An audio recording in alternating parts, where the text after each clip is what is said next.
Finally did it, guys. I paid $160 for a professional alignment today. And, well, I've never had this car aligned. I just did it myself. So let's see how I was doing. Keep in mind, since I bought the car, no alignments. I've replaced front upper control arms, coilovers, had factory suspension before, inner tie rod joints, and in the back, toe connecting rods, and something else. I don't know. The coilovers all around. So here's what I got. I go in with camber, obviously.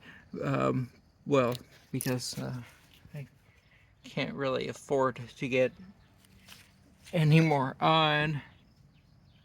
Toe, green. Look at that. In the rear, I've got a not quite good. Okay, so last night I set up the toe control rods, and I finally finished that up at like almost 2 in the morning. But yeah, so you can do it. In fact, what I did when I set up the rear, because it was almost 2 in the morning, I didn't want to get my rods or bar things and tape measure and junk. I just went back here and lined up the rim like that. Yeah, it worked. So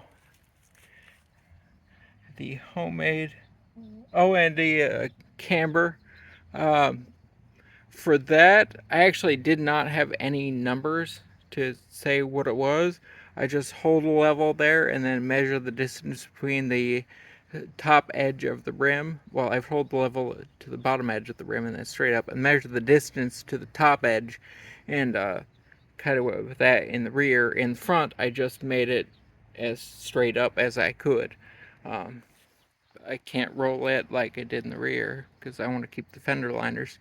Anyway, I'll see you later.